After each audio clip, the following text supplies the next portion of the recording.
algum tempo já, a esquerda brasileira vem tentando incansavelmente fazer com que o brasileiro passe a ter uma visão negativa da mestiçagem. A mistura étnico-racial de nossa população sempre foi algo que despertou curiosidade em pessoas de todo o mundo, pois denotava um sinal de união e pacificação entre os indivíduos das mais variadas origens que passaram a habitar este território. No Brasil, até pessoas de pele branca possuem traços miscigenados em sua aparência. Isso torna o país muito complexo do ponto de vista racial. Dessa forma, por aqui é muito difícil dizer com certeza quem é branco e quem não é. Clique no ícone de curtir abaixo e compartilhe o vídeo em sua rede social. Clique em se inscrever e depois no ícone de campainha. Você sabia que não viemos do estupro?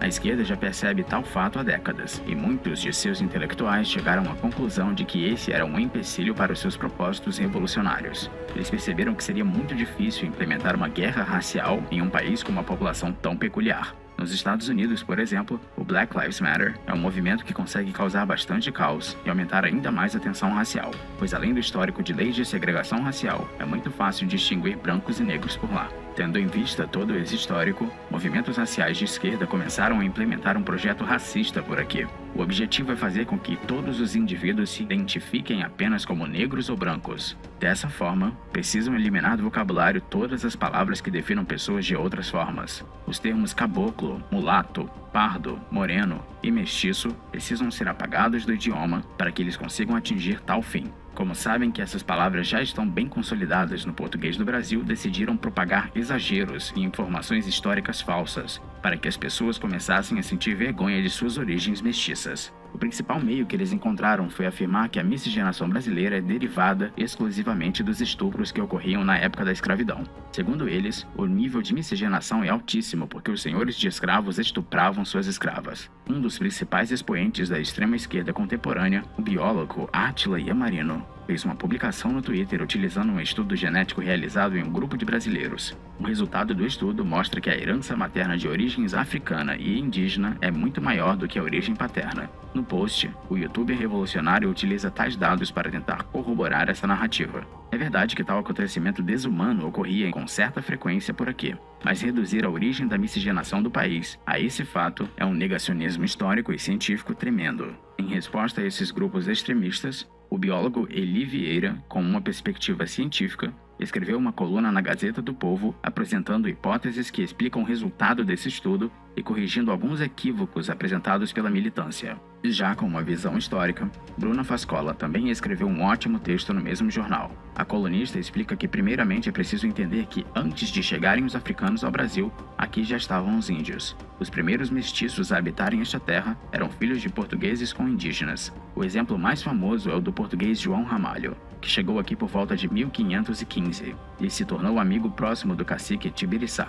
Ramalho se casou com uma das filhas do cacique e teve muitos filhos. Os indígenas tinham uma prática muito comum conhecida como cunhadismo, que consistia em realizar casamentos entre indígenas e portugueses com o objetivo de realizar alianças que fossem vantajosas para ambos os lados. Tal prática é detalhada no livro O Povo Brasileiro, escrito pelo antropólogo Darcy Ribeiro. Não se engane, apesar de ter uma visão muito diferente da propagada pela esquerda de hoje, Darcy era um socialista e foi até vice-governador na chapa do Brizola. No entanto, a esquerda daquela época não tinha qualquer interesse em colocar grupos raciais em guerra. A ideia era que todos pudessem lutar juntos contra os ricos, pois o marxismo era essencialmente trabalhista. No momento em que vivemos, o marxismo está abandonando essa perspectiva e passando a assumir uma nova forma, o marxismo identitário. Você deve estar pensando, ok, você explicou que a mestiçagem entre índios e brancos não foi necessariamente violenta como a esquerda quer propagar, mas e a mestiçagem entre brancos e negros? Vamos dar uma olhada em alguns dados daquela época para ter uma visão melhor sobre isso.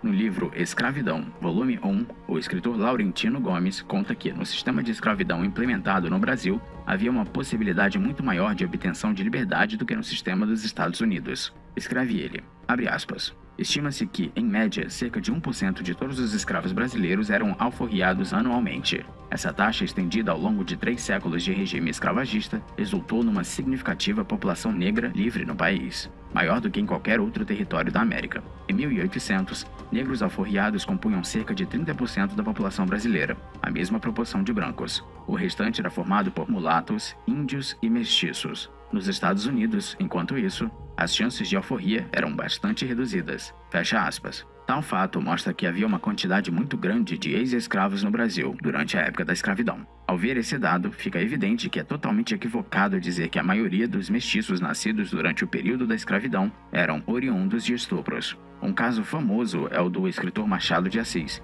que era filho de um brasileiro pardo com uma portuguesa branca. Acredita-se que Machado viveu durante a sua vida um sentimento de ambiguidade racial. É como muitos pardos se sentem ainda hoje, brancos demais para serem considerados negros, mas suficientemente escuros para serem considerados brancos. Segundo a professora Emília Viotti da Costa, o abolicionista Joaquim Nabuco teria dito após a morte do escritor a seguinte frase, abre aspas, o Machado para mim era um branco, e creio que por tal se tomava, fecha aspas. A historiadora afirma também, abre aspas, todos sabiam que Machado era um mulato, mas reconhecer isso publicamente seria uma gafe, uma ofensa a Machado, fecha aspas. Para apagar sua origem mestiça, uma universidade pública brasileira recentemente coloriu uma foto antiga do escritor de forma a escurecer bastante o tom de pele do mesmo. Tal imagem colorizada digitalmente causa um pouco de estranheza se comparada com a pintura de Henrique Bernardelli ou a fotografia de Mark Ferris. A quantidade muito significativa de ex-escravos durante a escravidão também corrobora a explicação do biólogo Eli Vieira para a preponderância da herança materna de origem africana.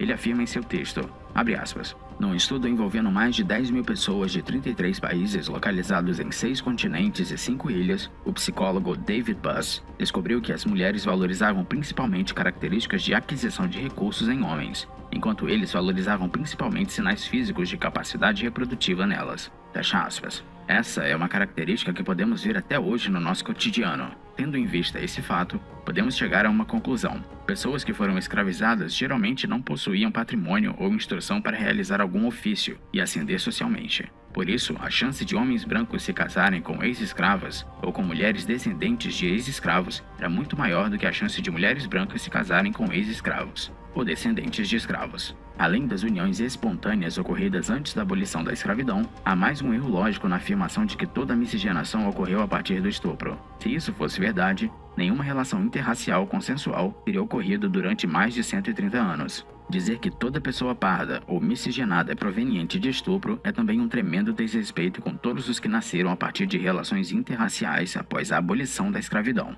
O projeto de eliminação da mestiçagem brasileira não tem o objetivo apenas de gerar tensão e guerra racial no Brasil. Sim, a esquerda ganharia muito com esse conflito, pois isso fortaleceria muitos candidatos socialistas que se elegeriam com a promessa de lutar contra o racismo e ódio racial. Mas há um objetivo ainda mais sutil nisso.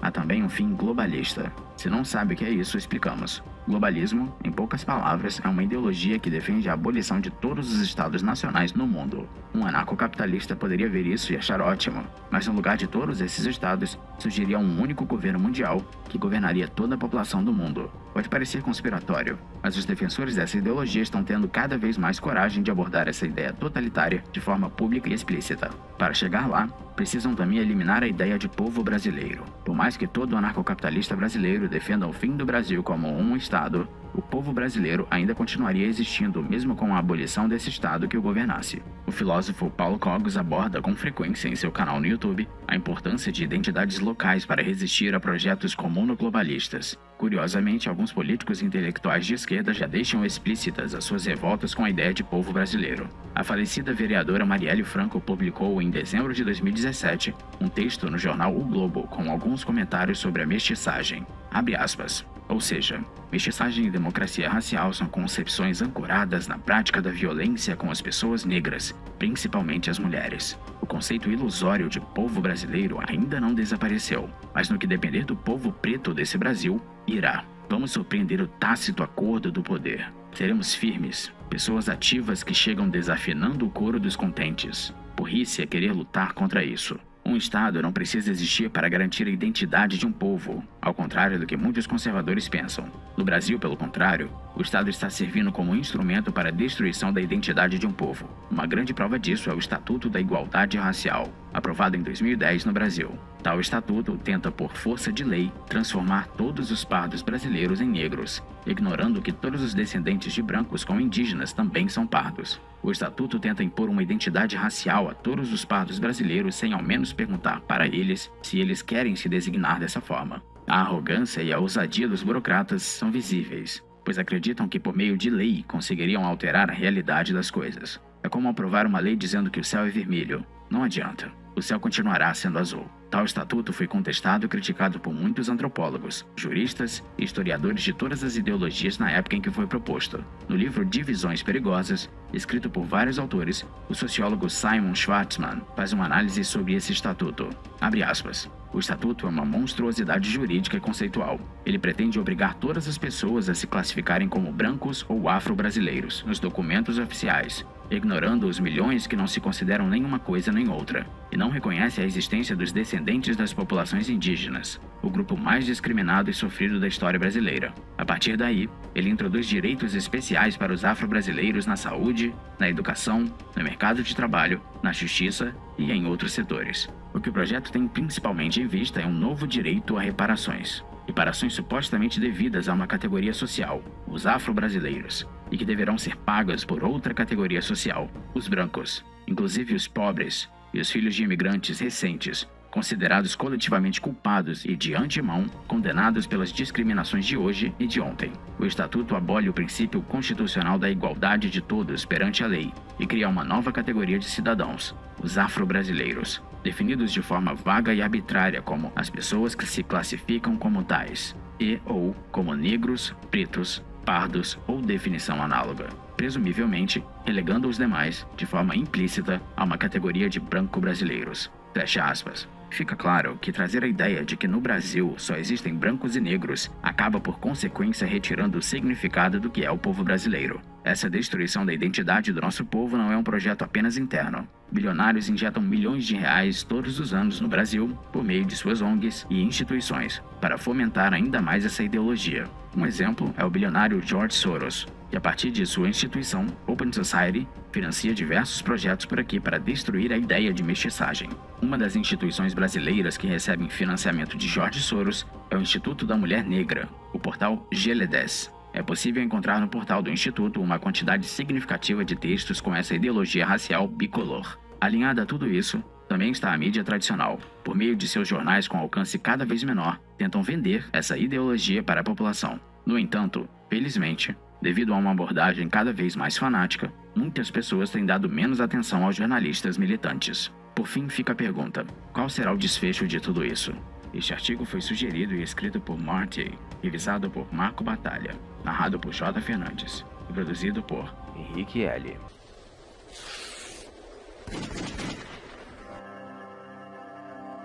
Obrigado por sua audiência.